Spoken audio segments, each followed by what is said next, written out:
I was born in Lebanon, Missouri, 1971, and I grew up to Lebanon, went to grade school and high school, and lived in Lebanon all the way through my childhood. But it was great, you know, we had a cooperage in Lebanon, Missouri, and so it made it very easy for me to go to work there every day and learn about the business at a very, very young age. We'd actually run some of the, my father would go over there with us and let us run the machinery when we were young children. So, you know, we loved it. That's where that was kind of like a playground in his backyard.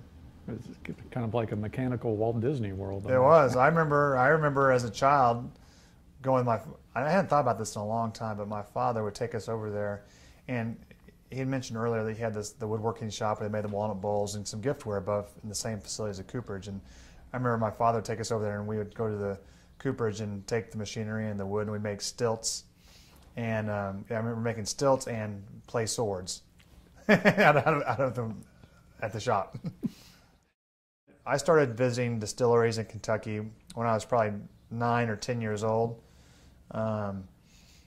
So I just grew up in the business. And I mean, I remember one customer, Pat Riley, always told people, he said, yeah, and this is why I'm like doing business with Pat, you know, 35 years later. Pat would say, yeah, I met Brad in his Little League baseball uniform. It's the first time I met Brad, you know, and he's explaining this to a person. I was 35 at the time, you know, whatever. So, you know, I knew the customers, you know, from the time I was in Little League uniforms till today, you know, a lot of the same people. So that's, you know, that's 35 years of relationships and history with individuals in our business and our customers. You know, we would come out to Kentucky a lot as a kid. My dad had this old green Lincoln Town Car. It wasn't really old, but looking back, it was a green Lincoln Town Car. And we would drive to Kentucky, and I would read books to him to and from Kentucky. So it was about 8 or 9 hour drive, and he'd get books on horticulture and gardening.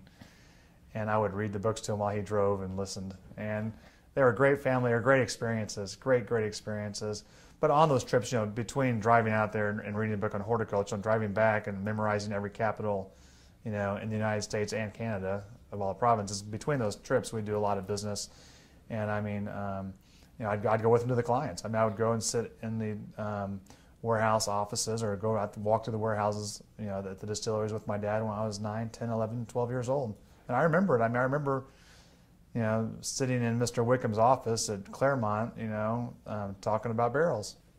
Or, you know, I distinctly remember those days driving, you know, up to the Indiana to the distillery, or just, you know, I going to visit Heaven Hill or different clients. So just kind of how we grew up. What did I absorb about business when I was 9 or 10?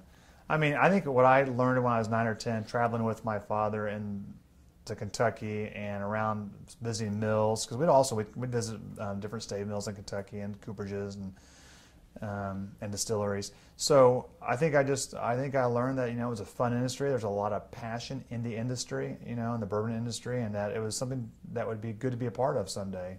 You know, that's the impression it left on me.